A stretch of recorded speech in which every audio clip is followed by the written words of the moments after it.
Так, ну что, мы в эфире. Всем с добрым утром. Сегодня суббота, 15 марта, а это значит, раз суббота и 11 утра, то тут я должен сказать, что шалом секта, Анкап Акбар, и вы там все отвечаете воистину Акбар. Ну, я так думаю, что те, кто смотрят, уже знают, что надо отвечать.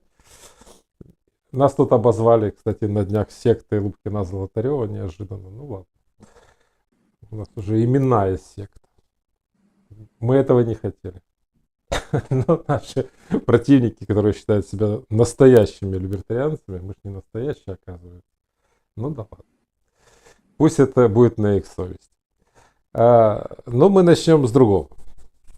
Сейчас вот что хорошо, опять же, вот я постоянно говорю у Трампа, то, что мы в прямом эфире можем наблюдать вообще все попытки реформировать государство и как оно все происходит. И посмотреть, получится или не получится. Причем реформирование государства происходит не в какой-нибудь стране, типа Украины, да, когда нам говорят, что вы какие-то безрукие, государство у вас неправильно, институции у вас слабые. Ну, вот это вот все из этой, чему нация занападает. Вот институции слабые, у вас ничего не получается. А тут теперь в США получается. И тут интересно за этим всем наблюдать, тем более это все происходит очень быстро, никто не успевает забыть, что произошло. Вначале, и мы видим что попытка, во-первых, уволить большое количество госчиновников приводит к тому, что они все восстанавливаются. То есть государство, законы устроены таким образом, что уволить госчиновника нельзя. Это же не только Украины касается, а вообще вот светоча демократии, в Штатах тоже нельзя. То есть попытки уменьшить бюджет приводят к тому, что бюджет только растет, он увеличиваются расходы бюджета. Но самое интересное вообще в другом, о том, что мы видим, что если взять и убрать чиновников, то есть при уменьшении количества чиновников вмешательство государства в жизнь, наоборот, увеличивается. Эффективность государства повышается. Глобально в диктатуре не нужно большое количество чиновников, не нужно там этих всех согласований, переходов, там, бумажек, чтобы носили по кабинетам, а просто выдали указания и все, и государство пошло двигаться как механизм, такой шарики, эти, подшипники крутятся, шестерни вращаются, и все идет вперед. То есть получается, что наоборот, чем больше чиновников, то тем и лучше. То есть оказывается, что чем больше чиновников, тем слабее государство, а не наоборот. Или какие можем сделать выводы, кстати, из вот того, что сейчас вот пытаются реформировать Ну, еще государство? выводы рано делать, то есть на самом деле все только началось.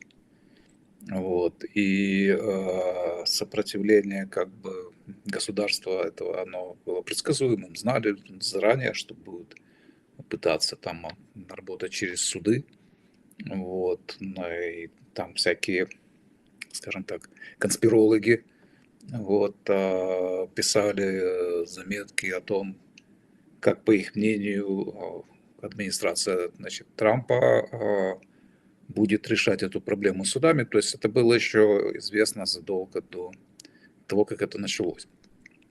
Потому что это как бы очевидный ход. Вот. Поэтому говорить о каких-то итогах еще очень-очень рано.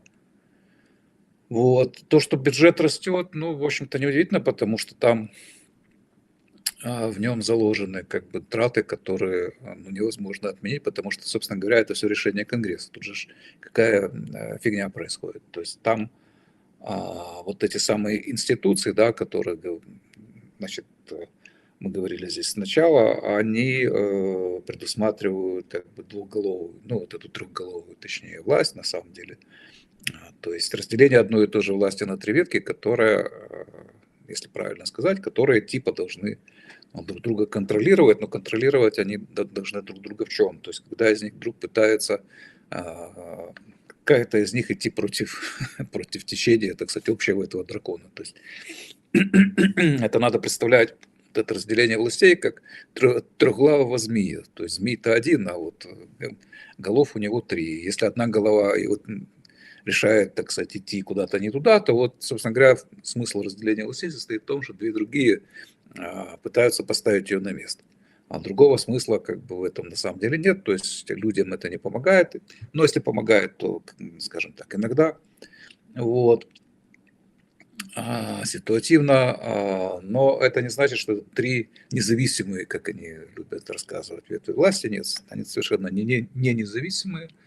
Вот это все равно один дракон с тремя головами, то есть поэтому, но которые, тем не менее, могут конфликтовать друг с другом, особенно тогда, когда какая-то из голов вдруг, значит, решает вернуть себе, собственно говоря, власть. На самом деле, о чем сейчас идет речь, в чем фишка? То есть в том, что политики, грубо говоря, пытаются вернуть себе власть, которую они отдали бюрократам. Вот, то есть я через эту призму смотрю, то есть до конца XIX века, то есть до 1781, по-моему, года, в Америке вообще не было административного государства, то есть госслужбы как таковой не было вообще. Вот. Ну, точно так же, как и в Англии, там на самом деле. Вот. То есть она появилась после убийства президента Гарфилда, а убили его потому, что он как раз не дал кому-то там место в своей администрации, которому он его якобы обещал, и вот этот обиженный человек его застрелил. После этого, значит, молодая американская бюрократия поняла, что ситуацию надо использовать на свою, так сказать, пользу, а поскольку в Европе госслужба уже давным-давно существовала, вот, и Штаты испытывали всегда комплекс неполноценности в отношении Европы, особенно Франции, которая для прогрессивной общественности всегда была ориентиром с ее супер раздутым государством, вот, то быстренько пропихнули через Конгресс закон, который и создал вот этого самого административного монстра. С тех пор власть постепенно переходила от политиков выбранных, да, к бюрократам, которые, собственно говоря, никем не выбраны и даже не назначены. То есть их там, как правило, раз они там назначаются, а потом он там всю жизнь сидит, как тот Фаучи, вот, в своем, значит, гнезде, в паутине, в этой, значит, и его туда никак не выковыришь. Вот. И более того, эти конторы, значит, еще имеют тенденцию плодиться, создаются так называемые независимые государственные агентства, типа, это вообще, значит, анекдот, ну, вот, такой, как, ну, вот меня всегда, значит, это удивляло, когда предыдущую каденцию Трампа, например, несмотря на то, что он, типа, там, консерватор какой-то, а USAID продолжает в Украине толкать левую повестку, тем не менее, да, несмотря ни на что. То есть у них своя, как бы, собственная власть, вот, и эта власть, вот эту политическую, скажем так, касту, вот, которая тоже, понятно, паразиты, тоже понятно, что жуки там такие еще, ну вот, и тоже понятно, что это наследственная, как бы, как и бюрократия, на самом деле уже аристократическая форма аристократии, вот, но, тем не менее, эта ситуация эту политическую касту сильно доставала. И Трамп в этом смысле является как бы, ну, своего рода лидером. То есть понятно, что там множество политиков из истеблишмента, особенно, то есть тех, кто связан с бюрократией, вот, они это не поддерживают, у них все хорошо, им это не надо, но тем не менее молодая поросль, так сказать, и особенно избиратели, они требуют, ведь тут еще, ну, как бы ситуация в том, что вот у избирателей есть единственный механизм легальное давление на всю эту систему — это выборы. То есть иметь дело с политиками, да, поэтому они вот естественным образом вот обращаются к политикам для того, чтобы те что-то, значит, сделали все-таки с их жизнью, вернули им обратно, так сказать, ризом, вот. И политики, как политические животные, они, естественно, чувствуют этот зов и бегут на него, да, то есть те, кто не чувствует, это вот старый истеблишмент, которого все устраивает, которого все хорошо. Бежит вот эта всякая молодежь, и, значит, становятся под эти знамена, и, соответственно, их весь пыл направлен как раз против бюрократического вот этого всего, значит, аппарата, с которым они сейчас пытаются бороться. А в отношении диктатуры, ну, как бы, я не думаю, что там в Америке идет дело как бы к диктатуре, вот, потому что там есть как бы другие ограничения, допустим, культурные. Вот, и то, что там, допустим, Трамп там пытается запретить митинги в университетах, ну так это и хорошо, я лично проблем никаких не вижу, потому что речь идет про палестинских, то есть опять-таки про левацких разных там, условно говоря, конторах, организациях и так далее. То есть к свободе слова все это имеет очень мало отношения.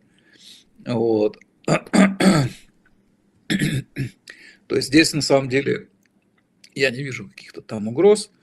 Вот. Но если брать вот так вот абстрактно, на самом деле разницы особой между диктатурой и не диктатурой в плане количества бюрократов и легкости, так сказать, от управления страной нет.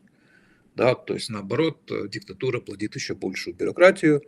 Вот, но здесь можно взять пример как бы Третьего рейха, и пример, конечно же, Советского Союза, но при Сталине там был товарищ Сталин, который просто прореживал это дело все, вот, но их же не становилось меньше, и людям от этого как бы жить тоже меньше не становилось, лучше вернее, вот, потом тут там заводились новые, он их опять сажал, значит, там вместо них опять ставил новых и так далее, и так далее. То есть его задача была другая, его задача состояла в том, чтобы не дать в этой среде вызреть, значит, какой-то оппозиции против себя, а не в том, чтобы как-то там, значит, увеличить какую-то эффективность и так далее, потому что Советский Союз тоже был известен бюрократизированной как бы системой, неработоспособной, которая без пинка в зад абсолютно ничего сделать не могла.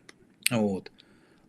И вопрос просто в том, на самом деле, кому нужно, да, это решение, которое принимать. То есть мы-то ждем от бюрократии, что она будет принимать решения, нужные нам, но ей-то этого не нужно, да, то есть она работает на себя, вот, иногда, значит, там, в силу просто совпадения интересов, ее там интересы могут совпадать с нашими, там где-то там, локально, все может быть.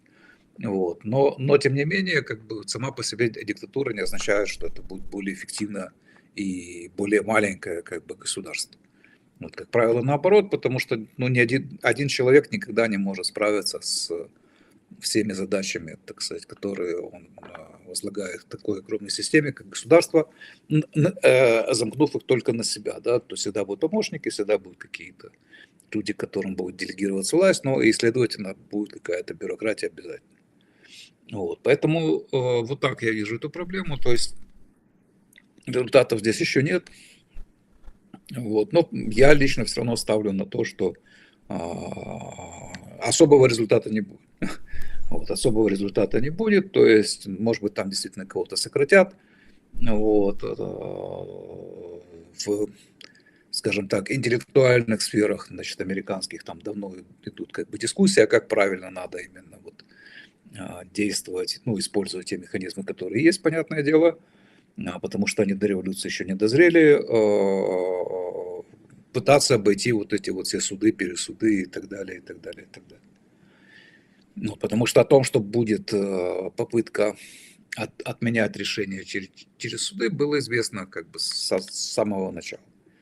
С самого начала. Но там есть масса чисто юридических нюансов, которых там черт ногу сломит, и погружаться в них как бы, ну, можно только для интереса, если у вас есть лишнее время, потому что каждое решение, на самом деле, оно особенное, и решение каждого суда, оно тоже особенное, касается там одних аспектов, не касается других, и, соответственно, спорено оно будет, и оспорено оно будет тоже по-особенному. То есть это не просто какое-то однотипное, однородного, так сказать, типа решения, да, вот я вас уволил, а суд постановил, нет, ты не уволил. Нет, там сложная такая структура этих решений, как об увольнении, так и о отмене, так сказать, этих увольнений, поэтому в каждом случае будет свой какой-то результат и будет свой там, юридический правовой прецедент.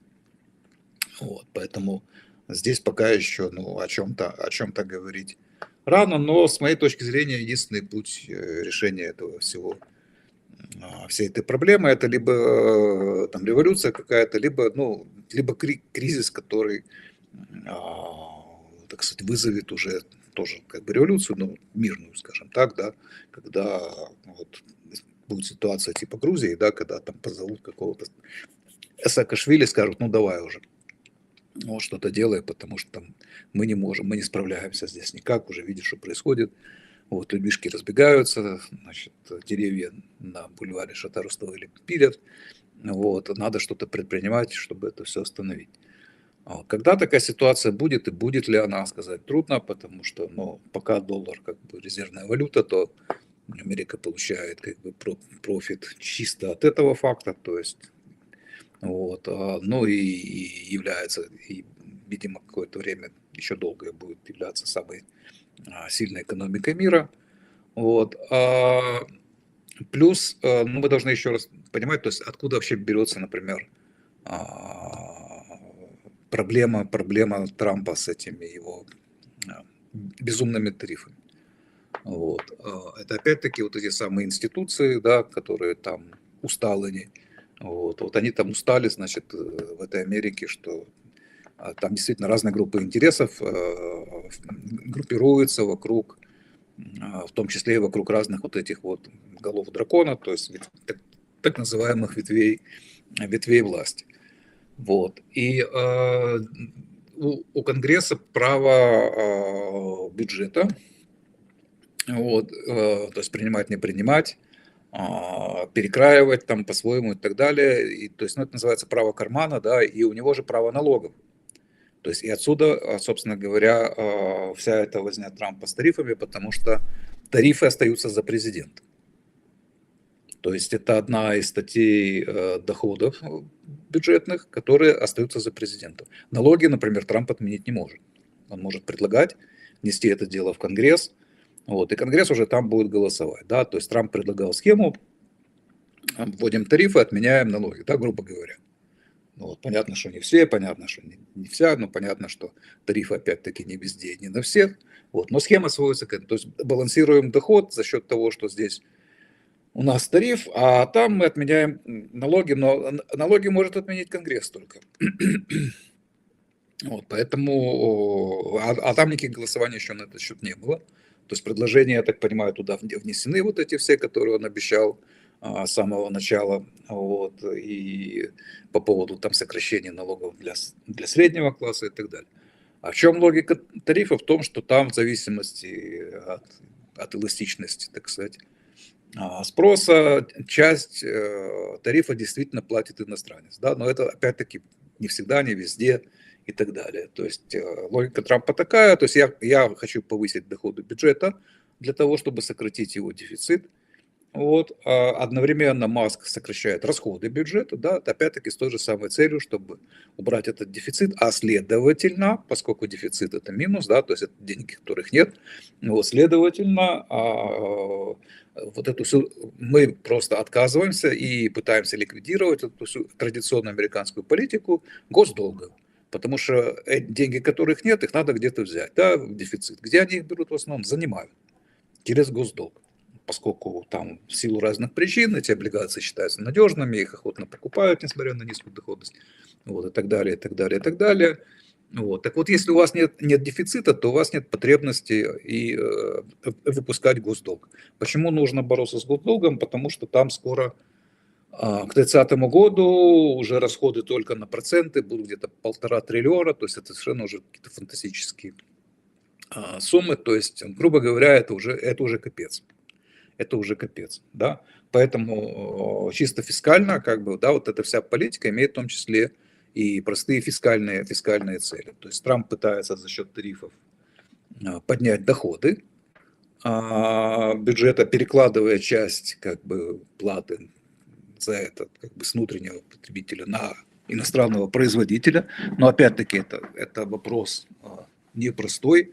Скажем так, да, понятно, что есть протекционистские последствия этих тарифов. Тарифы могут быть разные, да, то есть они могут быть и чисто протекционистские, и не чисто протекционистские, но в любом случае они, конечно, вредны для внутреннего потребителя, потому что он платит, но он платит не всю как бы цену, а часть этой цены платит внешний как бы этот самый внешний продавец, который пытается продать товары на американском рынке, да, то есть таким образом он пытается поднять доходы, Маск пытается снизить расходы и таким образом сбалансировать бюджет и ликвидировать зависимость от государственного долга как инструмента финансирования, значит, дефицита бюджета. Вот, поэтому вот о чем идет речь, да, и это, конечно же, речь еще идет и о том, чтобы сократить эту нахрен бюрократию, чтобы она не плодила эти постоянные расходы бессмысленные, так сказать, которые и потом нам нужно финансировать через госдолг. Вот. А, Это если брать самую как бы верхнюю, то, что плавает на поверхности, как бы идею, да, там оттуда могут из этого места могут расти ноги, и не одна пара, причем самых разных уже, так сказать, концепций, идей более глубоких, да, о том, что об отказе от доллара, например, о создании как бы там всяких там вот этих крипторезервных фондов там и так далее. Вот, то есть много всего. Вот. Группы, еще раз говорю, которые поддерживают Трампа, они разные, с разными интересами, абсолютно с разными и часто противоречивыми. Вот. То есть Маск сейчас выглядит таким себе почти что техноанархистом, хотя его пытаются все время представить как технофеодал, а может быть он и технофеодал, но он как бы тщательно скрывается в этом смысле, то есть я не вижу пока за ним ничего такого. Вот. Но тем не менее, да, его поддерживает часть этой силиконовой долины, вот, которая почувствовала, что здесь у них интерес на самом деле, а не в дебильном этом сверхгосударстве, который строят демократы, да, ну, вот там, значит, вырисовывается, значит, тоже такое движение, как бы которое было бы, в принципе, не против, значит, вот избавиться вообще нахрен от этих всех бюрократов, потому что понятно, что они нахрен не нужны. Вот. А с другой стороны, там есть, значит, консерваторы, которые, наоборот, вот это мы, значит, great again, вот это вот все, вот, для которых государство это тоже там священная корова и так далее, и так далее. Но эти интересы пока что между собой еще не столкнулись, они обязательно столкнутся. Вот. Так что будет в этом, ну, все это будет непросто, будет интересно, но то, что происходит, крайне важно. Крайне важно в любом случае, потому что это впервые, когда на политическую актуальную как бы, повестку попал сугубо академический вопрос о глубинном государстве, то есть об административном государстве. И мало того, он не просто туда попал, да, как Рон Пол, значит, в свое время вытащил идею Федерального резерва, о котором никто как бы не знал, и он это дело пропагандировал. С тех пор, значит, американцы уже в курсе, что есть Федеральная резервная система, которая вот такая вот злодейская контора там и так далее. Вот. Но она все равно, это как бы идея не является актуальной в сфере политики. Так вот, глубинное государство или административное государство является актуальной политической целью. Это мишень, которую провозгласил президент. То есть главный политик, как бы избранный, имеющий мандат там, и так далее. Вот. То есть такого никогда еще не было. Такого никогда еще не было, и этот прецедент, он независимо от результата, независимо от того, кто победит, хотя, я еще раз говорю, что я ставлю на Deep State, вот, потому что, очевидно, через механизмы Deep State очень трудно сковырнуть Deep State. Но, может быть, какие-то там гении там чего-то придумывают, вот, возможно. Я не отрицаю, все может быть, но вот так вот с кондачка эти механизмы увидеть очень трудно, и кажется, что их нет. Вот, то есть, но тем не менее, все это может быть, то есть, скорее всего, там победит Deep State, но так или иначе. Так или иначе, это все само по себе очень важно, и будет еще долгое время темой для обсуждений, для разговоров, для попыток отстраивать какую-то деятельность, какую-то политику и так далее, и так далее, и так далее, не только в Америке, но и в других странах. Потому что это главная страна, главная империя, так сказать, в мире. Вот, на нее все смотрят, на нее будут равняться так или иначе, пытаться. Это будет уже пример, что не делаете так, видите, вот. А другие будут говорить, надо было делать, идти до конца, вот, и давить этих, значит, клопов там и так далее, и так далее. То есть это уже очень важно. Это уже очень важно, то есть это уже стало, так же, как и факт, значит, того, что Милей стал президентом Аргентины, тоже, ну, как бы важный в этом смысле факт, то есть это уже прецедент. Вот, то есть человек, который открыто провозглашает свою нелюбовь к государству, значит, пытается его реформировать и так далее, уже, опять-таки, независимо от того, что у него получится, не получится, это уже факт, который выносит из подполья одно из важнейших направлений, так сказать, идеологической мысли в наше время. Будем наблюдать. И тут у нас есть вопрос уже в чате, а нельзя ли объявить дефолт? Ну, имеется в виду в США. Тогда и в долг давать не будут, и расходы сами собой сократятся. Да можно, я бы так и сделал. Но никто не будет. Вот, это надо понимать. Ну, сейчас, по крайней мере, то есть, наверное, будет, и если дело дойдет уже до этого всего. Вот. Но дело в том, что на американском долге держится Deep State еще и других государств. Ну вот, и это означает, то есть понятно, что сейчас там идут какие-то якобы там борьба там с Европой, там на самом деле, ну как бы ничего этого нет всерьез. Ну вот, просто пытаются привести в чувство как бы немного тамошнюю а, бюрократию, ну вот и неизвестно, получится это или нет. Вот. Но все равно все это завязано на американском долге, потому что американские эти все облигации составляют значительную часть резервов центральных банков, так сказать, многих стран, вот, включая Китай, включая Россию. Вот, поэтому избавиться от, так сказать, этих бумаг, да, для Америки означает ну, просто тупо потерять вообще лидерство на ровном месте. То есть после этого никто не будет слушать. То есть сам по себе размер страны, конечно, не имеет значения, да, а значение имеет ее влияние. Влияние, оно выстраивается годами с помощью различных инструментов, вот главным из которых является вот этот самый вот американский долг в настоящее время. В настоящее время. Вот. Поэтому вот так вот просто от него не сдыхаться. Да? Другое дело, что если везде уже до этого пройдут какие-то там процессы, скажем так, в других странах, да, то есть там будут какие-то перевороты, там кризисы или еще что-то такое, в ходе которых они сами будут избавляться от этого долга, пытаться его каким-то образом обналичить, так сказать, вот, то тогда, конечно, эти облигации уже будут не нужны, и от них можно будет избавиться и смело объявлять дефолт. Вот. Ну и еще есть одна особенность чисто американская, что госдолг является одним из основных средств, которых использует Федеральная резервная система для разгона денежной массы.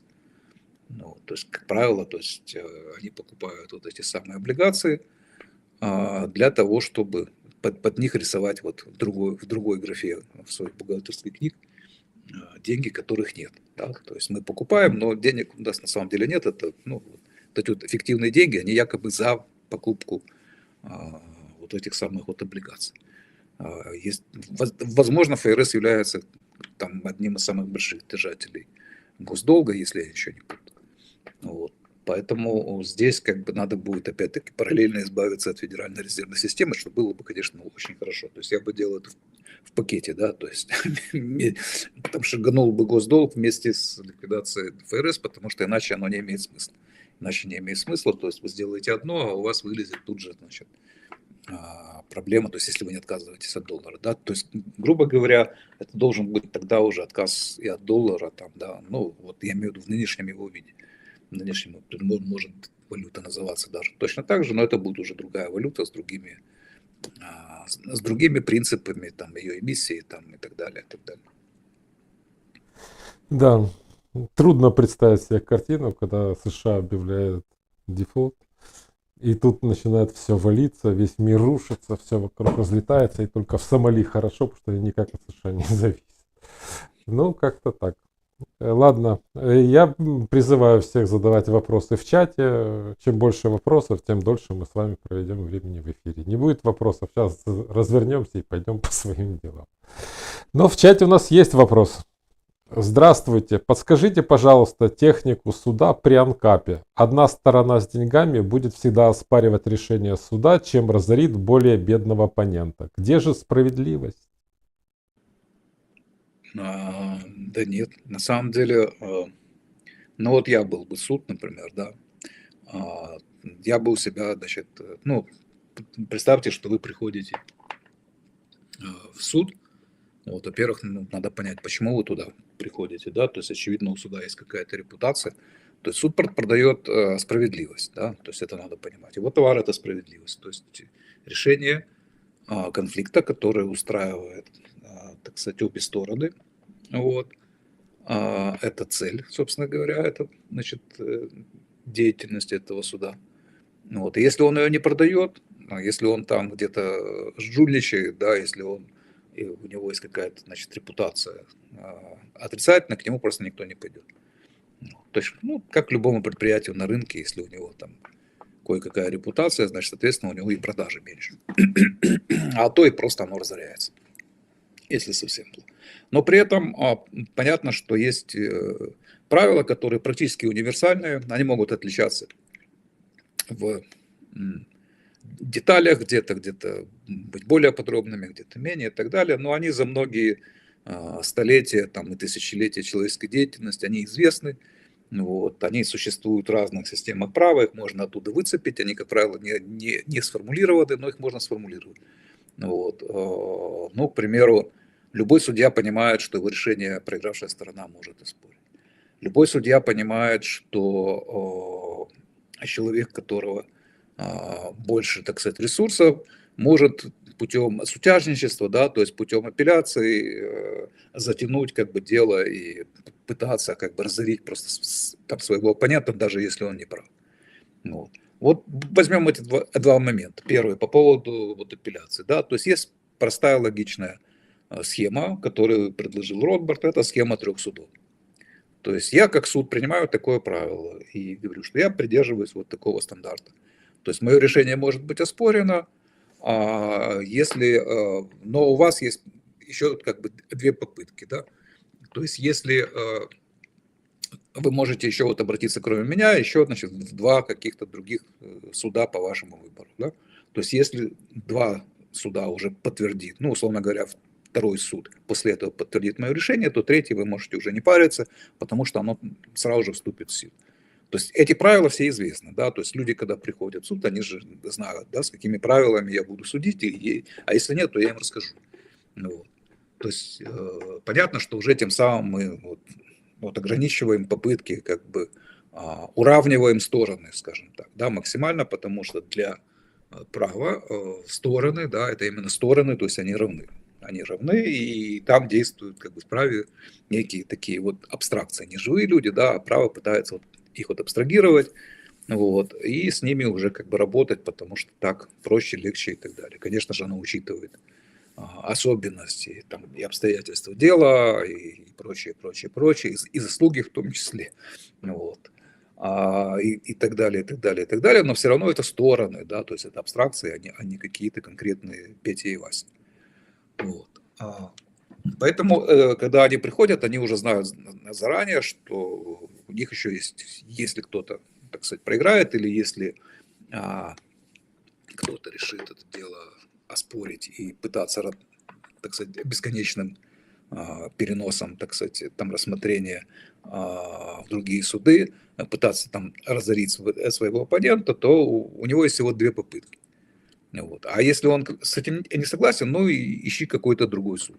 Опять-таки мы понимаем, что на рынке выживет суд, который предложит наиболее логичную схему и понятную схему, значит, апелляции для своих клиентов. Да? Потому что если вы скажете, можете мое решение оспаривать хоть в миллионе там, других судов, пожалуйста, да? То, скорее всего, вы долго не протянете на рынке, потому что к вам перестанут ходить. Вот, поскольку понятно, что, но зачем тогда ты, да, если все равно, значит, проигравшая там сторона пойдет еще там жаловаться еще куда-то и так бесконечно. Вот. А второй простой механизм, связанный с этим именно для того, чтобы пресечь конкретное сутяжничество, да, и конкретное таскание по судам в бесконечном количестве, это тот факт, что в моем суде издержки оплачивает проигравшая сторона. Вот и все. И сразу все желание, значит, там бесконечно мотаться, вот, оно отпадает, да, потому что если ты будешь там бесконечно проигрывать, ну, пожалуйста, ради бога. Это, кстати, реформа, которую давно-давно предлагали в Америке. Вот, потому что как раз американская система известна вот этим своим бесконечными как бы судами, пересудами, да, и именно там существует эта проблема того, что богатая корпорация или богатый там какой-то персонаж, он может там бесконечно судиться и просто измотать своего, значит, оппонента за счет того, что издержки, как правило, они поровну там идут. Вот. Была предложена давно реформа такая, что издержки оплачивает проигравшая сторона. Вот. Что, кстати говоря, позволяет на самом деле часто прийти к обычным досудебным решениям. Вот. Особенно если речь идет о таких достаточно, ну, каких-то простых там гражданских конфликтах. Вот, потому что никто не хочет вообще никаких, понятное дело, издержек платить, да, и уже судья работает как медиатор, получает свой маленький гонорар за это дело, и они все уходят довольны, значит, потому что вот суда никакого нет, никаких издержек больше там не будет, и так далее, и так далее, и так далее. Включая и репутационно, да, потому что ну, не все хотят, чтобы они фигурировали как там, значит, участники каких-то процессов. Вот. Так что эти механизмы есть, и в них нет проблемы. Вот. И частные суды, безусловно, их будут применять, потому что они полезны для клиента. Да, а частный суд живет с клиентом. Соответственно, все, что полезно для клиента, он будет использовать в максимальной степени. Так, нет, тут у нас просто есть даже не вопрос, а комментарий, что схожий биток боится дефолта. Не знаю, мне кажется, что наоборот. Просто биткоин в основном сейчас основная часть, как я понял, основная часть биткоина содержится у всего нескольких компаний. Тот же BlackRock имеет больше всего биткоинов на сегодняшний день. Поэтому, похоже, сейчас и рынок он не... Ну, он очень маленький, поэтому сейчас народ играет на понижение и скупается, наоборот, перед дефолтом. И не перед дефолтом, а перед кризисом биткоином, потому что уходит в биткоин. Мне так кажется. А вы что думаете? Я тоже думаю. Я тоже так думаю. Вот, и то, что там грохнули какую-то биржу очередную, значит, ну вот, по-моему, это как раз говорит об этом, да, что пытаются контролировать каким-то образом это дело, вот, и именно скупаться, именно скупаться. Ну и плюс Трамп же собирается Binance купить. Сейчас идут разговоры именно о том, что семья Трампа будет покупать Binance, крупнейшую криптобиржу. Так что тут нас ждет очень интересная история, и неизвестно, чем это все закончится. Следующий вопрос. Как я понял, либертарианская теория рассматривает общество как замкнутую сферу и плохо описывает внешних акторов, да, которые очень часто являются очень даже внутренними акторами. И это не было раньше. Пора рассматривать все человечество как площадку для политической борьбы. Левые давно создали интернационал давным-давно, правые только начали об этом говорить, но не либертарианцы. Это даже, наверное, не вопрос, а... Я не знаю, как можно было. Либертарианцы вообще не рассматривают никаких запнутых систем, то есть у них нет границ того, что они называют обществом. Ну, то есть и наоборот, они говорят, что национальные границы это все ну, искусственные границы. Просто речь идет о том, что любое общество состоит еще из множества сообществ, да? Вот эти сообщества могут быть и, на самом деле и транснациональными, там, к примеру, там сообщество каких-то геймеров, например, да, то есть даже, ну, это не значит, что у них есть членство даже, ну, это могут быть организации какие-то. Я говорю о том, что это люди определенной культуры, да. Вот, к примеру, да, если мы говорим по культурным каким-то аспектам, то вот, да, там есть сообщество, вот, которое связано, например, со стилем жизни там, тех же геймеров. То есть они друг друга понимают с полуслова, там у них там свой жаргон, вот, свой язык, свои как бы, порядки, свои ценности. То есть вне зависимости от того, в какой стране он живет, он другого такого же человека легко поймет. Вот, и они найдут друг с другом язык быстрее, чем как бы человек, ну, как бы с другим человеком формально его как бы нации, там, народа, его там языковой группы, но который к другой культуре принадлежит. Так вот об этом говорят как бы либертарианцы, что такие сообщества есть. Вот, но они переплетаются, взаимодействуют, и в любом случае Они не являются ни в коем случае какими-то замкнутыми системами, потому что, ну, замкнутых систем, наверное, в человеческом сообществе и нет. Вот. И в целом как раз экономическая теория, она, ну, говорит о том, что да, человечество это есть, собственно говоря, вот в нашем случае это предельный размер вот этой а, сферы, где находятся разумные существа, которые в состоянии, которые подчиняются законам праксиологии, так сказать, и так далее, и так далее, и так далее, которые в состоянии взаимодействовать друг с другом, решать какие-то вопросы. Ну вот. И, собственно говоря, экономика, она глобальна. Вот. И глобальная она была практически всегда. Вот. То есть обмен проходил между, так сказать, группами людей, которые никогда не слышали друг о друге. Постоянно вопрос просто в масштабах, да, в масштабах этого обмена. То есть то, что сейчас называется глобальная экономика, это просто большой-большой масштаб, так сказать, вот, гораздо более серьезный и, так сказать, рабочий, да, чем он был там во времена там, античности или средневековья. Вот и все. Но по сути своей всегда, так сказать, люди и шире домохозяйства, и шире там какие-то более замкнутые, скажем так, более ограниченные, точнее говоря, структуры, как города, вот, какие-то там уже структуры типа там графств, там герцогств, королевств и так далее, и так далее, и так далее, всегда взаимодействовали друг с другом просто в разной степени. Вот. А то, что интернационал, ну так либертарианский интернационал явочным порядком и так существует, потому что либертарианцы, несмотря на то, что они там все, ну, понятно, что много среди них не либертарианцев, да, и так далее, а даже те, кто, в общем-то, кого можно по простому критерию отнести к либертарианцам, все равно спорят друг с другом, да, но тем не менее они все равно пропагандируют в целом похожие идеи. Похожие идеи без всякого согласования, без всякого, так сказать, ЦК. Вот. То есть такой интернационал, он существует с самого начала. Существует с самого начала фактически интернационал, а не формально. То, что говорил Милей, он имеет в виду другое, он имеет в виду политиков. А это другая история совершенно. То есть либертарианство, оно не настаивает на политических каких-то моментах, на политической деятельности. И вообще как бы понятно, что если мы против государства, то, естественно, и против политики. Вот. И поэтому говорить о том, что вот обязательно нужен именно политический интернационал, либертарианский, я бы не стал.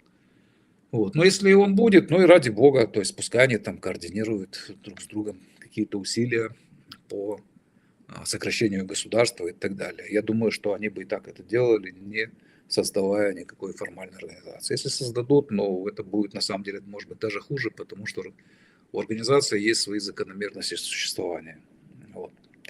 И она со временем начинает, администрация этой организации со временем, согласно железному закону олигархии, прибирает все, собственно говоря, к рукам, и организация вырождается в том смысле, что она больше не соответствует провозглашаемым ею целям. Да, как это случается всегда и везде, где власть попадает в руки бюрократии. Поэтому я бы такую организацию делать не стал. Вот. Если мы говорим о политиках, да, то просто-напросто нужно и так явочным порядком координировать свои усилия. Телефоны у всех есть, да, там защищенные какие-то мессенджеры у всех есть. То есть, пожалуйста, связывайтесь и работайте вместе. Желательно без создания каких-то формальностей, потому что формальности вас погубят в этом смысле. Да, вечный вопрос, Владимир. Владимир, планируете ли вы участие в выборах не столько для победы в них, сколько как инструмент просвещения либертарианской идеи? Не планирую. Я уже навыбирался, хватит. Вот. Ответ короткий. Все ясно. А спрашивают, какие вы знаете защищенные мессенджеры? Я не записываю, но там постоянно что-то рекламируется как защищенные. Потом ходят разные слухи, что вот этот мессенджер. Я ими просто не пользуюсь, потому что мне нечего скрывать. Вот, когда я буду заниматься подпольной деятельностью, тогда я буду интересоваться защищенным мессенджером. Я пока таким не занимаюсь. Ну, то есть мне это не надо, поэтому я ничего тут посоветовать не могу, но периодически там говорят, то это хорошее, то хорошее, там, а попробуйте это. Но я просто никогда не обращаю внимания, но я знаю, что такие разговоры постоянно существуют. При уходе в подполье ищите нас в Даркнете, если что.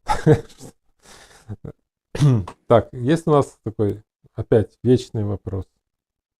Я так и не услышал, как человек будет защищаться от преступников, или только хорошие люди могут образовать страну с анархией.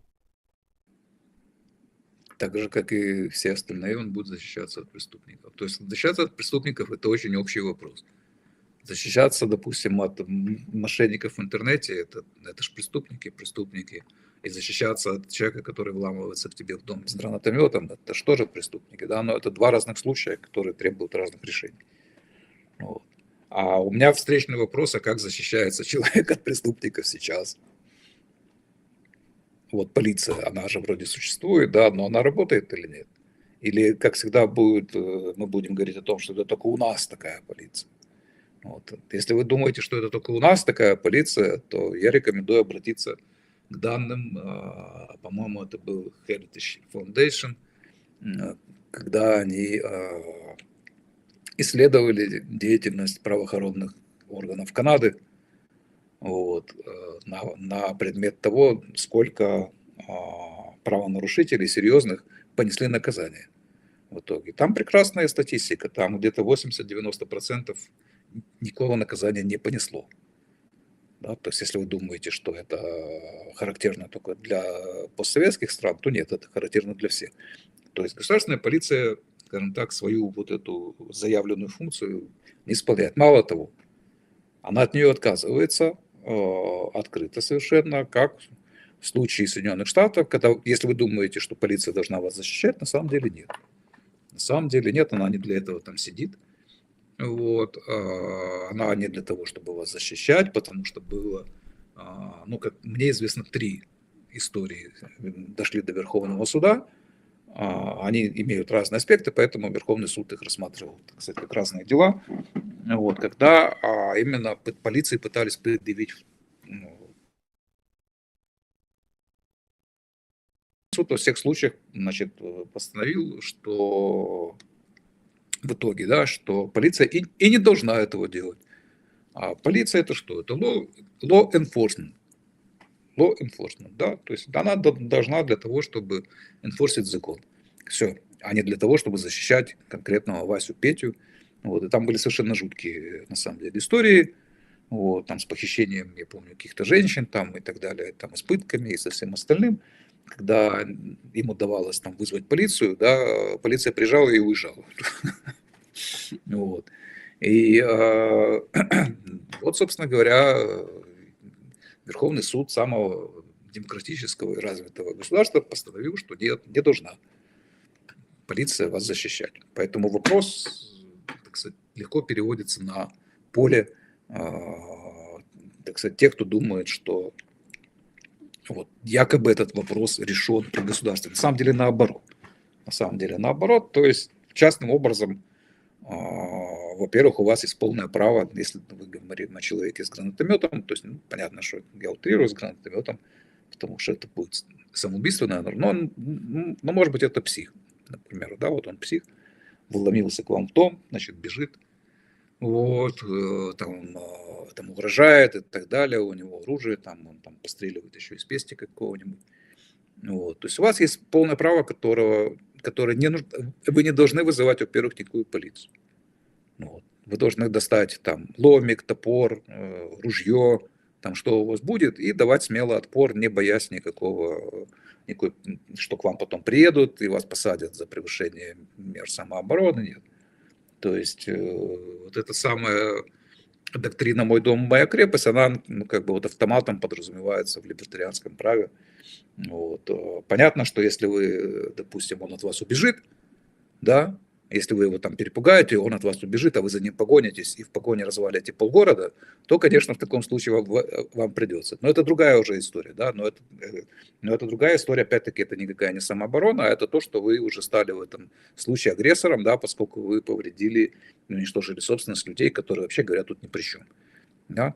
То есть, если вот он к вам вломился и вы его нагнали, он удрал, ну, можете за ним пытаться гнаться, но вы должны понимать, что дальше вы попадаете на собственность других людей. И действовать как минимум осторожно. Да, это уже будет вопрос для суда. Вот, действовали вы достаточно осторожно в этом случае, обращаясь к собственности других людей. Вот, а вот в своем, так сказать, маетке вы можете с ним творить что угодно, с этим негодяем. Вот, пристрелить его там и так далее, и так далее, и так далее. Поэтому, ну, если вас интересует именно такой случай, то вот вам ответ. Вот вам ответ. Вот. И никто ничего вам за это не сделает и не скажет, потому что, так сказать, частная собственность священно неприкосновенна. Вот. Если кто-то... И еще очень важно, что в этом обществе нет прокуратуры. Вот. Поскольку нет государства, соответственно, нет представителей его интересов, каковым считается прокуратура. Вот. Поэтому, если вы его просто завалите, у него не окажется никакой страховой компании, которая бы выступала в качестве его, значит, представителя, да, родственников, которые могут предъявить вам претензии, что или еще кто-то, и еще кого-то, да, кто может предъявить вам претензии, что вы его убили, вот, то, собственно говоря, дело так и останется. Никто не будет вас тягать никуда, там, никакая прокуратура, ну, вот завалил козла, все. Где-то похоронят его, там, и на этом вся история закончится. А вы будете героем, так сказать, своего локального, значит, своей деревни, потому что вот какого-то бандита завалил. Вот. Если хотите, нанимайте охранную компанию, там, нанимайте, страхуйте, так сказать, свое имущество там, и прочее, там, договаривайтесь со страховыми соседями, там, устраивайте патрули, например, как это делают в Штатах всегда. Вот. И в городах, в поселках и так далее. Просто люди там по очереди ходили. Вооруженные, так сказать, вот. Ну и нанимайте шерифа какого-то, вот скидывайтесь, все нанимайте шерифа, чтобы он, значит, на постоянной основе занимался контролем за тем, чтобы не было таких козлов поблизости, да, то есть там устранял причины их появления, да, там проводил с ними работу, если они там есть, и так далее, и так далее, и так далее. Мой друг как-то посчитал, сколько, ну, условно говоря, сколько нужно домов многоквартирных, да, чтобы там содержать шерифа на хорошую зарплату. У него получилось очень мало. И взнос очень маленький, там что-то по 25 гривен с квартиры. Вот, вы могли бы нанять человека, который там на маленький квартал там выполнял бы функции такого полицейского своего. Вот.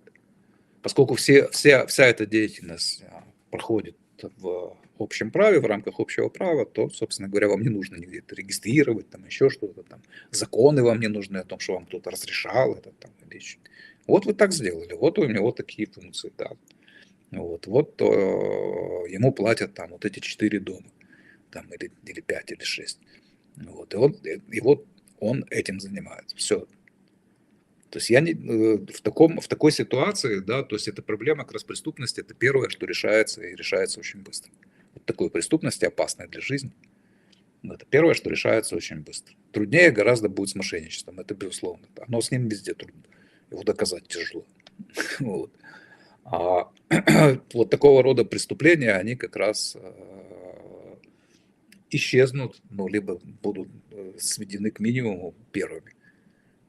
Даже за счет того, что люди будут вооружены. Я, кстати, сталкивался, я, по-моему, рассказывал, что я сталкивался, я был свидетелем в криминальном как бы деле, вот, с тяжелым преступлением, как бы, за которое там светил, значит, этому агрессору там большой срок, вот, и в конце концов менты меня попросили, значит, там заявление забрать, потому что у них проверка из прокуратуры. Вот, все это время они тянули, то есть они ничего не делали, имитировали там деятельность и прочее, прочее, прочее. Вот у них там проверка назревает, у них там это не раскрыто, это значит у них это катастрофа, им не на кого было его повесить, как они обычно делают. Вот. То есть я эту кухню увидел довольно близко. Вот. И я думаю, что это вообще не рабочая система. То есть она в принципе работать не может. Она, ну, потому что она не для этого создана. Вот, она не для этого. Она вот у нас вот сейчас война, вот, а они тут бегают, ловят, значит, каких-то коллег, значит, там, инвалидов, вот, и кого попало, кого поймают, но у них там что-то около 100 тысяч здоровых, молодых, крепких полицейских, вот, которых они даже и не думают никуда, а которые умеют обращаться с оружием, да, которые там, ну, в принципе, должны проходить там какую-то физическую подготовку иметь, вот, но они их даже не думают направлять куда-то там воевать. Почему? Потому что они им нужны, а нужны им для чего? Вот, для того, чтобы вас контролировать, чтобы вы тут, значит, себе чего не удумали. Вот для этого нужны менты, а не для того, чтобы ловить преступников. Я имею в виду вот государство. Опять-таки, государственные менты появились исторически недавно. Вот, на секундочку, в 19 веке всего-навсего. А вопрос тогда, а что делало государство предыдущие 5000 лет? Считается, что оно может и должно ловить преступников. Оно их не ловило. Все это время оно их не ловило. А кто ловил? Люди ловили. Вот. Другое дело, что им приходилось тащить этого, значит, преступника в государственный суд, потому что суды были довольно быстро монополизированы. Вот. Это да, это да. Но до конца 19 века, например, в Англии тоже не было, полиция не могла, например, открывать то, что мы сейчас называем уголовным делом. Должен был пострадавший открывать, как положено. Вот. Если полиция не может открывать уголовные дела, ее нельзя использовать как инструмент давления и так далее. И так далее. Вот. Так что это все появилось совсем недавно, но уже кажется, что это так, вековая функция, ради которой и возникло государство. Нет, совсем не ради этого оно возникло, и это появилось только там 150 лет назад, вот, 200. То есть, ну, поэтому я не вижу здесь никакой проблемы, и наоборот, эта система мешает людям, да, ловить преступников, вот, мешает людям защищаться, но не дает им защищаться и так далее. То есть, ну, предполагается вообще дикая, глупая абсолютно схема, которую я в детстве даже не мог понять. Вот как это так? А что делать, если на меня нападет бандит? Звони 01, в смысле 02, в милицию звони. А как она может приехать вообще, если меня сейчас убьют? Вот физически, как она может доехать до меня? Или если у меня нет возможности позвонить, ладно, сейчас, допустим, мобилка там, и то, да, но раньше, например, да, когда надо было пальчиком, значит, номер набирать. А почему он, кстати, короткий? Именно по этой причине, что пальчиком набирается. Надо успеть. Вот. Это меня вводило в ступор, когда мне объясняли, что надо звонить в милицию. То есть я этого полностью не понимал, тем более, ну, вот смотрим кино, да, там какие-то, значит, там детективы, там, когда бандиты вламываются, значит, там грабители, и вот думаешь себе, вот это вот пострадавший должен бежать к телефону, а не хватать табуретку и бить этого по башке, да, и, значит, звонить, значит, 02 и объяснять им, что вот, извини, а это, подожди, я сейчас, я сейчас, значит, ну, это ж, это маразм, понимаете, это полный маразм. То есть, когда к тебе вламываются, бери, что у тебя есть, значит, под руками и бей по башке. Вот что ты должен делать, а не звонить 02. Звонить 02 ты можешь потом, значит, когда уже все будет закончено, ты его там прибьешь или там свяжешь, или тебя прибьют, тогда уже не надо будет никому звонить, уже там будут соседи звонить. Вот. А пока все это происходит, никто звонить 02 не будет.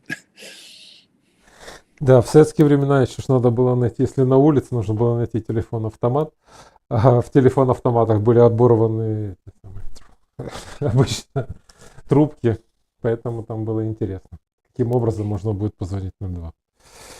Ну ладно. А тут, кстати, еще спрашивают, а интересно, как общество может бороться с организованной преступностью типа сицилийской мафии? А зачем нам с ней бороться? Ну, во-первых, давайте опять-таки так. Почему организованная преступность? Потому что есть преступление без пострадавшего. Если бы не было преступления без пострадавшего, не было бы организованной преступности. Потому что она живет не с разбоя, она живет даже не с рэкета, она живет с наркотиков, проституции и с разных махинаций. Вот.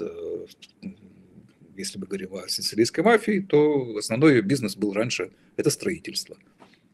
Вот. Она занималась строительством, на котором отмывала, включая и через нее отмывали политики, так сказать, деньги и так далее. Но известно, что стройка – это всегда большая отмывочная везде, во всем мире. Это признано. И в советские времена даже тоже было так. Вот.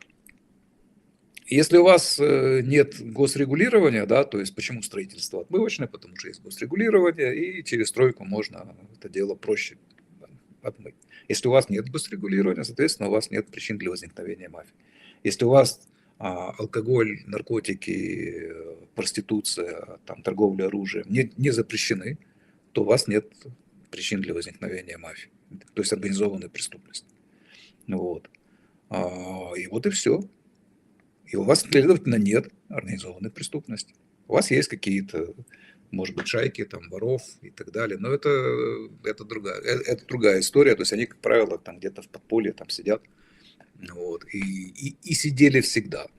Вот, и даже в те времена, когда никакой полиции не было, почему-то всегда мы находим исторические, если мы ищем, значит, исторические свидетельства, что всякого рода разбойники почему-то живут там вне города, там, по лесам где-то там и так далее. Ну, вот. Почему? Да потому что в городах их ловят. Вот. А им надо где-то ховаться, значит, все это время. Вот. Даже без всякой полиции. То есть остается только разбой, так сказать, и вот такого рода деятельность, да, на которой ты никакую мафию, конечно же, не создашь. Банду, может быть, да. Но мафию, то есть, у которой есть влияние, которая вполне себе там, все знают, что это мафиози, но никто его арестовать не может, потому что он отмазывается от всех и спокойно тут живет среди вас, жертвует, значит, регулярно там на благотворительность там и прочее, прочее, прочее. То есть вот этого всего в свободном обществе быть не может. Вопрос. В последнее время наблюдается большой приток золота в США. 2000 тонн. Это из-за опасения введения пошлин на импорт золота или будет попытка возврата к золотому стандарту? Или это возвращение украденного золота из Форт Нокс? Вот. Не знаю. Вот Форт Нокс меня смущает в том смысле, что опять они замазали эту историю. Вот они собрались, и где? Мы все ждали, и где же? И где. То есть там явно что-то нечисто в этом Форт Ноксе. Но с другой стороны, в условиях, так сказать, наличия отсутствия золотого стандарта, есть там золото или нет, но это будет большой политический скандал, конечно. Вот. А если там окажется его если его там не будет, или его будет не в том количестве, или это будет не золото, а вольфрамовые, значит, слитки. Вот.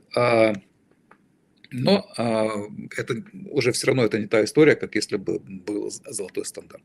К золотому стандарту, насколько я понимаю, никто возвращаться не хочет. Вот. Но золото используется как обычный актив, значит, которого хорошо себя зарекомендовавший, который, как запас, как резерв, который можно в случае чего продать. Да? А поскольку финансовая система США находится в тяжелом положении, разумеется, они стараются, значит, всяческим образом сделать как можно более мягкую себе подушечку, на которую в случае чего они могли бы упасть. Поэтому, тут вполне логично. Вот, вполне логично. Но так или иначе, все равно я не думаю, что проблему удастся им решить сейчас с сбалансированностью бюджета. Опять-таки, даже если удастся локально там где-то к концу третьего года, скажем так, правления Трампа, то она не решает ее глобально. Потому что Трамп уйдет, придет какой-то козел, значит, очередной, там, демократ, опять начнет это все по новой, да, то есть, собственно говоря, зачем тогда мы все это делаем? То есть, должны быть системные решения, которых я там пока не вижу, и я не знаю, кто там из них, опять-таки, способен это сделать, и кто из них вообще понимает, и кто из них готов и так далее, поскольку, как я говорил вначале, там разные группы за этим Трампом, которые бы в другом случае бы никогда не работали вместе. То есть то, что происходит, очень похоже на нашу перестройку. Очень похоже. А Трамп это такой Ельцин. То есть это единственная фигура, которая могла бы в то время ломить против, там, условно говоря, того, что называли тогда номенклатурой. И поэтому за него голосуют, его поддерживают, но поддерживают тоже совершенно разные группы с противоположными абсолютно часто интересами. У них интерес общий один, это им не нравится вот нынешний порядок вещей и конкретно вот эта конкретная номенклатура, которая сейчас у власти. То есть одни планируют сами стать номенклатурой, другие вообще эту номенклатуру уничтожить. Но и те, и другие, они сейчас за Ельцина как бы, или за Трампа, потому что он является таким летеколом, значит, который это все пытается. Вот так это выглядит. И в такой ситуации ждать системных каких-то решений трудно. Но они могут возникнуть, но могут возникнуть случайно, явочным порядком, так сказать, быстренько кто-то может подсуетиться и предложить решение, и его могут принять. Может быть такое. Может быть. Но вот так вот, чтобы это было на уровне стратегии, я этого там не вижу. Какая книга лучше всего описывает либертарианское право? Такой книги я не знаю. Возможно, она есть, но я ничего о ней не знаю. Вот. Я свои как бы, знания черпал из множества книг разных, которые даже и не посвящены, собственно, праву. Вот. И основываюсь, когда я говорю либертарианское право, я говорю в основном об обычном праве, вот, о том, которое существовало и существует, в принципе, до того, и о тех как бы, механизмах, то есть до государства, оно частично адаптировано как бы, государством, то есть там торговое право, морское право, ну, если мы берем так называемые отрасли права, вот, то вот торговое морское право, там еще можно найти какие-то вещи. Вот, это то, что государство поглотило в себя, так сказать, то, что было создано независимо от него и до него и существовало, так сказать, гораздо раньше. Вот. Ну, понятно, что гражданское право там, да, там, где оно есть, да, то есть, ну, собственно говоря, common law, оно как раз отличается тем, что там это всего искусственного там разделения нет. Вот. Единственное, что государство в право привнесло, на самом деле, это уголовное право. Вот. То есть мы можем так, на самом деле, на это все смотреть, то есть мы можем говорить о том, что либертарианское право – это вот право, которое мы сейчас называем гражданским. Вот. Берем хоть там римское право, но там оно будет по-другому называться, потому что гражданское римское право – это то, что мы называем публичным правом сейчас. Вот. Ну, так или иначе, да, то есть если мы там соответствующий опыт как бы, человечества в этом вопросе будем изучать, мы увидим, что все эти правовые системы, они имеют общие принципы, вот, общие, построены на общих каких-то закономерностях. И, к примеру, все они, например, отличаются тем, что там нет такой вещи, как уголовное право, потому что уголовное право – это чисто государственное уже изобретение, а именно твоя вина как преступника не перед жертвой, а перед государством. Вот. То есть и отсюда все как бы строится, да, наличие прокуратуры, там, право милиции, полиции открывать уголовные дела и так далее, и так далее, и так далее. И то, что главное, то, что преступник, так сказать, несет наказание в виде отбывания какого-то срока, значит, в тюряге, вот, или другого способа там, лишения свободы. Вот, вместо того, чтобы выплачивать там, компенсацию жертв, да, потому что все предыдущее право везде, оно построено на том, где нет уголовного права, оно построено на том, что преступник есть должник своей жертвы. А правовая идея, правовая концепция, которая под этим лежит, состоит в том, что он должен восстановить порядок, который был до того, как он его нарушил. Да, то есть закон трактуется как нечто незыблемое, присущее природе, как закон природы, там, вот, который люди не в состоянии изменить, они в состоянии открыть. Открыть, понять и как он работает для того, чтобы использовать лучше его для своей так сказать, пользы. И вот приходит этот чмок, значит, который пытается этот закон нарушить. Да? То есть вот его задача, как бы, когда его ловят и так далее, он должен закон восстановить. А восстановление закона, то есть это максимально вернуть положение дел в состояние, которым оно было до того, как он туда влез. Вот. Ну, что выражается обычно в денежной компенсации. Там, в случае, если мы там покопаем обычное право там, в более ранних вариантах, да, то там еще присутствует, например, такая вещь, что преступник, например, должен лечить свою жертву, если он ее там побил. вот, за его счет, да, или там еще вот какие-то такие штуки. Вот. Наказания нет никаких, ну, то есть наказание в тюрьму, понятно, никто не посадит, потому что тюрьмы нет, да и смысла, главное, нет там сидеть. Какой смысл ему сидеть в тюрьме? Вот. В тюрьму стали, кстати, сажать, это уже, вот когда начало появляться уголовное право, да, то есть это было, оно появлялось как феодальное право. Почему сажали в тюрьму? Да потому что выкуп хотели. Вот, значит, это было уже преступление против лорда, да? То есть, когда лорды смекнули, что они всех различного рода бандюганов там и прочих могут обвинять в том, что они как бы покусившись на, поскольку обязанность лорда состоит в поддержании порядка, то покусившись на собственность, значит, другого человека, они тем самым посягнули на права лорда, вот, и поэтому лорд, значит, хватал этих людей и мог их посадить, значит, к себе там в замок, вот, для того, чтобы требовать с них выкуп. Вот.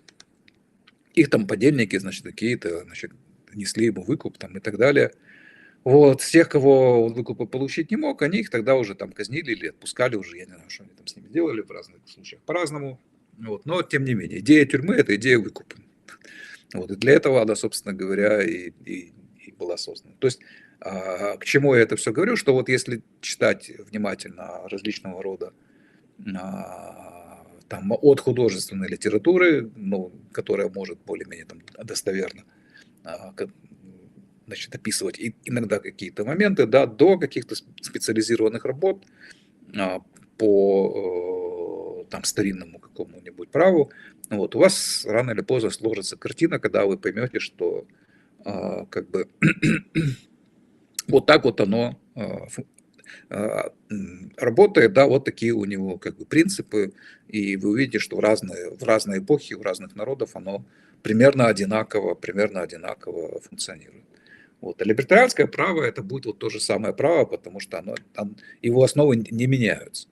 Потому что это закон природы, закон как бы человеческого сообщества, да, то есть следуя этим правилам, люди могут вот, эффективно использовать друг друга. То есть, собственно говоря, то, что делает нас людьми, отличает от животных, то, что мы живем за счет как бы, максимального использования друг друга в своих собственных целях. Вот для этого существует то, что мы называем обществом, и существуют вот эти правила, которых на самом деле там несколько групп. Вот. Ну, и одно из них это право, да. Два других это этика и мораль. Но они близки в данном случае. Но это все как бы те вещи, которые устанавливают нормы. Вот. И следуя этим нормам, мы как бы координируем свои усилия и используем в максимальной степени друг друга для своих собственных целей. Вот. Если этого ничего нет, да, то, соответственно, и общества нет, то есть есть просто набор атомизированных, значит, там, человеческих единиц, которые по отдельности существовать в принципе не могут. То есть они вымрут в такой ситуации, потому что сам по себе человек слаб. Вот. А без разделения труда он не выживет. Вот. Разделение труда возможно только имея какие-то нормы, которые бы там прежде всего регулировали бы вопрос того, кто и как использует редкие ресурсы. Вот. Если ресурсы не редкие, то и права никакого не нужно. Да, вот воздух нам необходим, но никакого права в связи с воздухом не существует, поскольку он находится в избытке. То есть, если бы все остальные ресурсы находились в избытке, то, конечно же, и людей бы не было, и человечества бы не было, потому что надобности в нормах и в каком-то таком порядке, который бы это все организовывал, не было бы. Вот, а были бы какие-то там человекообразные обезьяны, которые бы никогда не были бы разумными, вот. Но они зато бы наслаждались избытком всего. Там, еды, воды, питья там, и так далее. Все бы у них было, но они бы так и остались в этом состоянии.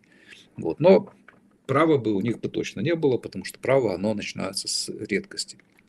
С того, что нужно определить, кто и почему использует редкий ресурс. Вопрос. Вы поддерживаете мысль, что в головах людей есть три фейка, из-за которых они тысячами лет сносят друг другу головы? Государство, национальный вопрос и религия. Нет, там, я думаю, что дело не в этом. Дело в том, что почему как бы государство существует? Потому что оно эксплуатирует, ну, понятные страхи, там, понятные какие-то желания и так далее, и так далее, и так далее. Оно же все время модифицируется, оно все время изменяется. Вот религию я вообще не отношу к вредным каким-то элементам, то есть это а, мне непонятны атаки многих, так сказать, либертарианцев на религию. То есть, ну да, я сам как бы, ну, я человек, ну, я в церковь не хожу, да, то есть можно сказать, что я неверующий, но я понимаю ее значение как социального института, и значение часто весьма позитивное. Вот, и я живу в селе, к примеру, да, и сейчас вот я, например, это очень четко вижу, вот, насколько здесь все завязано на религию, там, начиная от распорядка дня, вот, и насколько она имеет, и, скажем так, скажем, многие вещи, которые кажутся забабонами, иногда играют на самом деле вполне объективно. Почему они поддерживаются? Да, потому что они играют в том числе и позитивную роль, например, запрет на работу в воскресенье. Вот. То есть по той простой причине, что в это время вы можете хотя бы отдохнуть. Да, то есть есть такая книжка Питера Лисона, называется с хорошим названием «What the fuck», вот, где он описывает вот такого рода истории, которые кажутся абсурдными нам, да, над которыми люди смеются, но которые, тем не менее, имеют свой внутренний смысл и свое значение, и именно по этой причине они существовали и поддерживались. Так вот, запрет на эту самую работу, он позволяет тебе хотя бы отдохнуть в воскресенье, в том смысле, что ну, тебе хотя бы не мешают твои соседи. Ну, потому что жизнь в деревне и жизнь, понятно, и в городе, там особенно ну, в старое время, вот, это постоянный шум. Ну, тут куча разных прибамбасов, особенно сейчас у всех эти электрические моторчики везде жужжат. Вот, и это продолжается всю неделю, ну, вот, кроме выходных. А на выходных, значит, ты можешь спокойненько попить чайку. Вот хотя бы так, да. Вот, и поэтому как бы работать в воскресенье как бы это нехорошо. Вот без религии, да, бы такого института, наверное, не было. Вот. Вполне возможно, что он бы возник там через какие-то другие вещи, но в данном случае он возник через религию. Я же не говорю, что церковь это своего рода местный клуб, да, куда тут все приходят и обмениваются новостями, там договариваются там о сделках там, и так далее, и так далее, и так далее. Вот. То есть все это имеет большое социальное значение, поэтому я не противник религии. Вот. Опять-таки можно вспомнить, как история Европы, она немыслима без наличия в ней католической церкви, как транснациональная корпорация, как мы бы сейчас сказали, которая всегда оппонировала королям и императорам, вот, и в этом смысле играла положительную роль, как один из институтов, как одна из юрисдикций, к которой мог обратиться человек за справедливостью. Вот. И могу напомнить там Блу, папы, уже не помню, там, как его там звали, вот, с каким номером он там был, который запрещал христианским правителям повышать налоги. Понятно, что они все равно повышали, но в любом случае можно было сказать, что ты козел, вот ты, значит, вероотступник, и это был как бы один из инструментов тоже контроля над алчностью. Понятно, что церковь это в своих интересах все делала, но тем не менее. Да, то есть как важный институт сдержек как бы, от создания централизованных государств, церковь играла крайне позитивную роль в истории Европы, благодаря, собственно, чему и благодаря вот этой децентрализации в итоге появилась вот эта самая специфическая европейская цивилизация. Вот, как цивилизация, прежде всего, основана на децентрализованных центрах власти, которых было много, юрисдикции которых пересекались, которые постоянно находились в конфликте друг с другом. Так что, ну, я не думаю, что религия, она имеет, что религия прямо такое уж зло.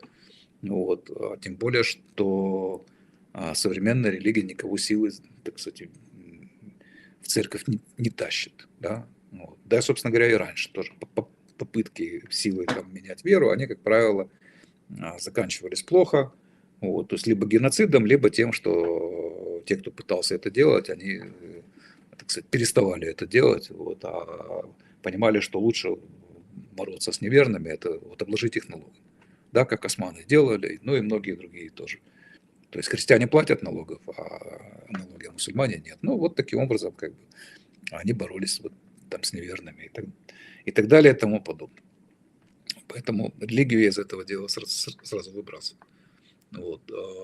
Там с государством понятно, но это все следствие. То есть то, что государство это враг, да, это понятно, но само оно это следствие. Вот. А следствие оно многих других причин, которых вагон и маленькая тележка. Вот.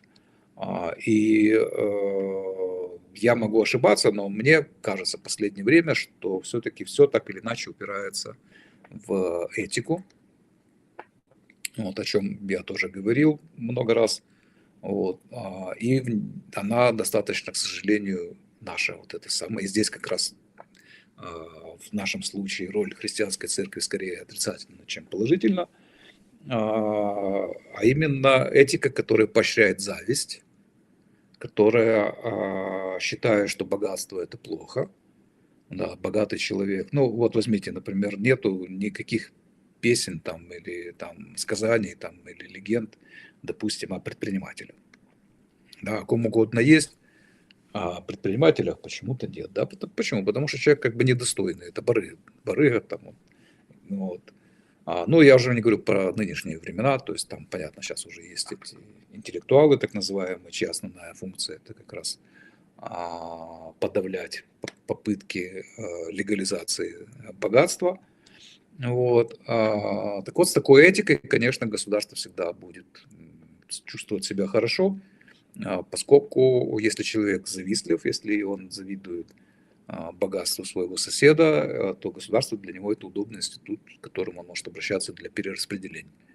Вот. Потому что он считает, что этот сосед, просто потому что он богатый, он должен с ним поделиться. Он должен с ним поделиться, и для этого... Ну, самое страшное, что сам этот богатый сосед считает, что богатство – это плохо. Вот, и он готов поделиться. Да? То есть вот с такой этикой, конечно, все это будет продолжаться.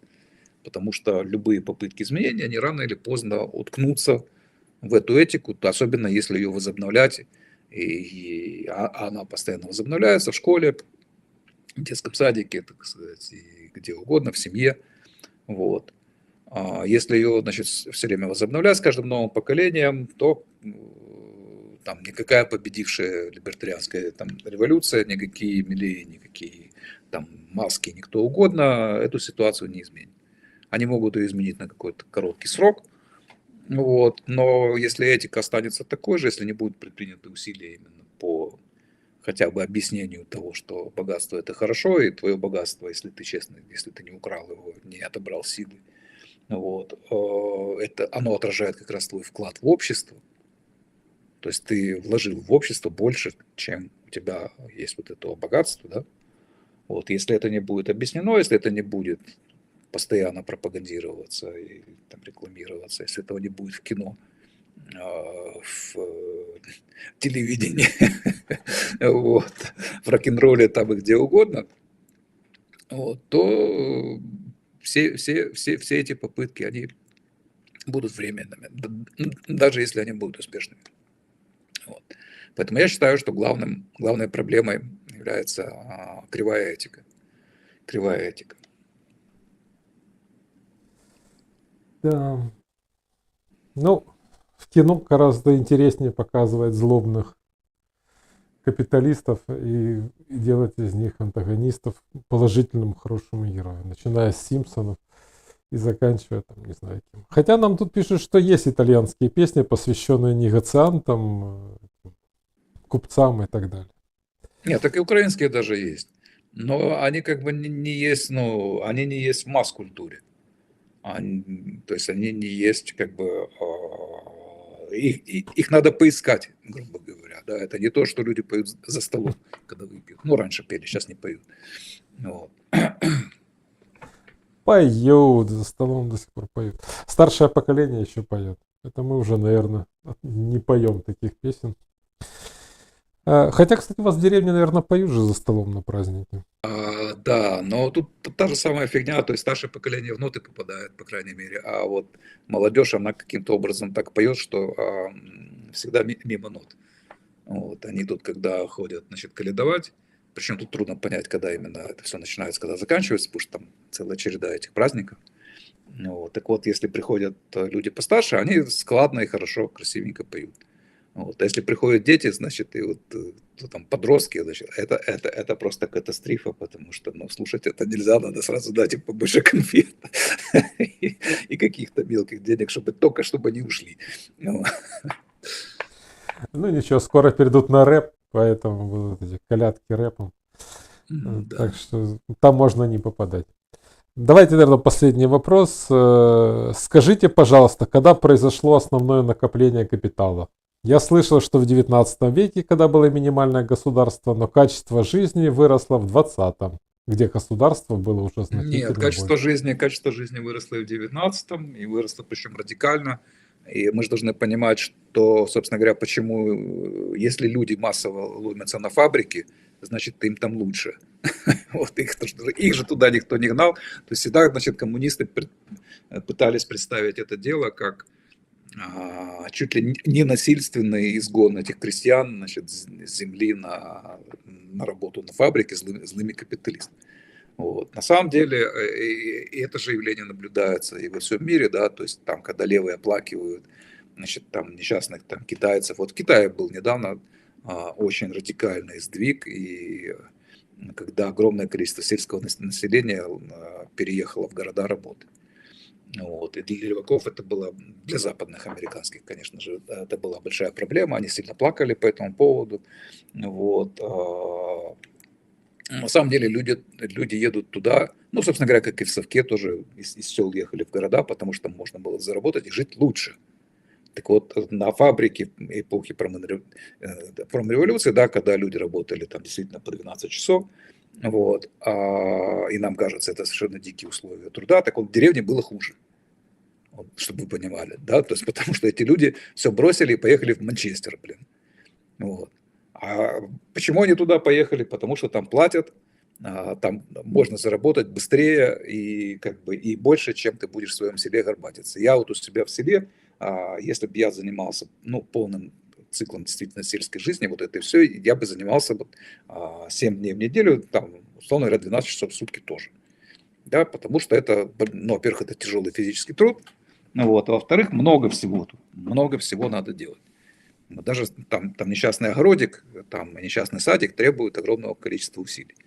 Вот. Если делать все это самому, да, или в рамках семьи, это постоянная занятость тяжелым физическим трудом. Вот. На фабрике на 12 часов было легче и было лучше. Именно поэтому они туда ехали, и уровень их жизни возрос сразу же. Да, и есть интересно, ну, понятно, что это стандартная позиция, там, воспетая Диккенсом и прочими людьми, которые никогда никакой фабрики в глаза не видали. Вот. И уже впитанная, что называется, с кровью матери, но факты говорят о другом. Вот была интересная работа, которую там цитирует Макловский, и даже, по-моему, уже после Макловски была еще какая-то, что-то я такое читал, боюсь соврать, но была работа, связанная с вот этим течением, которое называется аналы. Ну, вот, это франко-английская или англо-французская, значит, историческая движуха, которая говорит, что нахрен нам изучать вот этих всех великих исторических деятелей и кто там когда на кого напал, давайте-ка мы будем изучать жизнь простых людей, вот, и через нее понимать реальность, которую, значит, ну, которая действительно тогда была, потому что ну, задача историка – это понимание того, что было. Вот. И вот они нарыли, но это были не аналы их последователи, то есть они нарыли вот в том числе, то есть, ну, они заложили такой подход, такую традицию, да, к анализу исторических данных.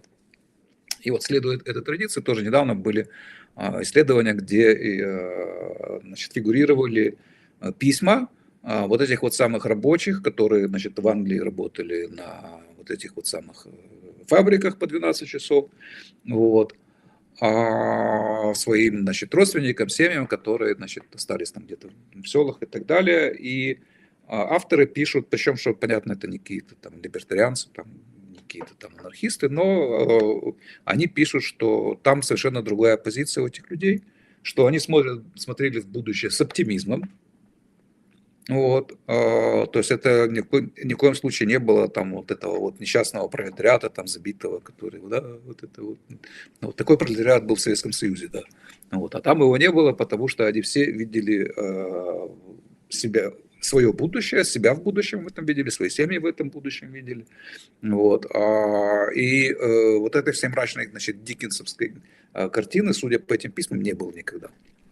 Вот, поэтому это просто одно из подтверждений.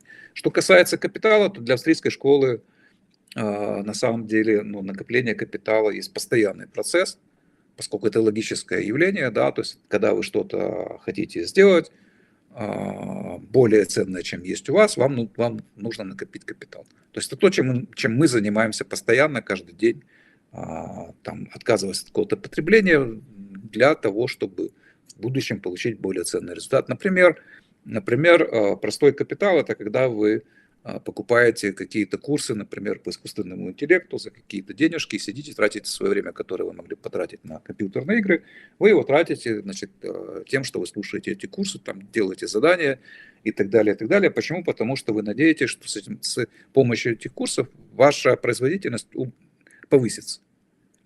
То есть вы получите более ценные результаты, в чем бы они ни состояли. Да? То есть либо это деньги, где-то какая-то другая работа, либо просто вам это позволит лучше выполнять ту работу, которую вы уже делаете, и так далее. Вот это есть вот это есть пример как бы накопления капитала. То есть это вещь, к которой человек прибегает постоянно. Вот. Марксисты это дело понимали чисто в бухгалтерском смысле, как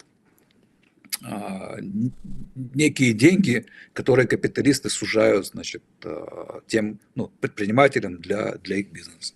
Безусловно, деньги в таком виде, в банковском виде, это тоже чей-то капитал, поскольку кто-то эти деньги туда принес для того, чтобы опять-таки заработать. То есть это тоже чьи-то сбережения, да, но вот в таком виде они становятся как бы уже деньгами, уже судными и так далее. Но они вот этой логической структуры деятельности не видели, то есть для них капитал это вот это вот абстрактные как бы финансовые вот эти все возможности. Так вот этот капитал был всегда. Этот капитал был всегда. Всегда были эти деньги, всегда были эти банки. Вот. Никакого чуда в XIX веке в этом вопросе не случилось. И более того, если брать историю других стран, мы увидим там еще больше капитала. Если понимать вот под капиталом то, что понимают, так как понимали его марксисты. Там, возьмем там какую-нибудь там империю великих моголов, возьмем там Китай там, и так далее, мы там найдем этого капитала выше крыши, но мы не увидим там промышленной революции. То есть это не есть причина промышленной революции. Да? То есть причина промышленной революции есть минимальное государство, в силу стечения там исторических, значит, обстоятельств и культурных. Потому что если мы говорим об Англии, то это культурные обстоятельства в том числе, потому что вот эти вот два Робинсона и Аджемаглу, которые написали толстую книгу, значит, исторических анекдотов, тем не менее из нее можно почерпнуть много полезного. В том числе они сразу же на первых страницах отрицают, значит, культурный детерминизм в плане, как одну из причин, значит, появления культурной революции, но вся их книга подтверждает культурный детерминизм, особенно применительно к Англии, потому что там как-то так странно получается, что вот всегда почему-то в Англии было не так. Да, почему-то там оттуда пошла и промышленная революция, а до этого там была славная революция, до этого там была отмена почему-то меркантилистских законов, и так далее, и так далее. И много-много-много. Почему-то там не прошел, значит, не проканала монархия, в том виде, в котором она проканала во Франции. Почему-то. И вот когда мы таких-то почему-то у нас набирается вагон и маленькая тележка, мы должны себе задать вопрос, а почему, чем, собственно говоря, потому что они на острове живут, в чем причина? Да? И единственный ответ это то, что там культура немножко другая, которая и не позволяла этого сделать. Но поэтому именно там оно и возникло. Но раньше оно возникло на самом деле в Нидерландах, где была похожая, кстати говоря, культура, и где были похожие условия и отсутствие государства, которое там, собственно говоря, там завелось уже значительно позже, чем они выиграли эту свою 70-летнюю войну с Испанией. А до этого еще была Северная Италия там со своими городами, да, там тоже было. И опять-таки похожие условия. То есть политическая децентрализация, как следствие больше у людей свободы и так далее, и так далее, и так далее.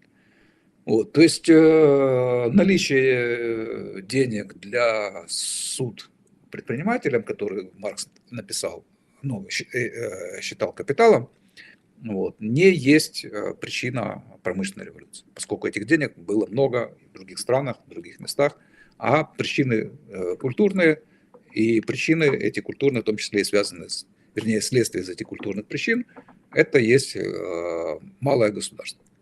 Малое, либо децентрализованное государство, как это было в Англии, несмотря на то, что внешне оно выглядело, может быть, и достаточно централизованно, за счет, допустим, того же Common Law, оно в реальности оказывалось не таковым, как выглядело снаружи. Ну что, будем на сегодня заканчивать. Больше 1,5 часов мы проговорили, времени просто больше уже нет. Поэтому большое спасибо, Владимир, большое спасибо, кто нас смотрел. Не на все вопросы мы ответили, я их перенес на следующий раз, обязательно ответим. А сегодня будем прощаться. Всем спасибо и до встречи на следующей неделе. Думаю, что все будет хорошо, и мы обязательно встретимся. Кто еще не подписался, подписывайтесь, ставьте лайки, пишите комментарии, ну и так далее. Вы знаете, что делать. Все, всем спасибо и пока. До свидания.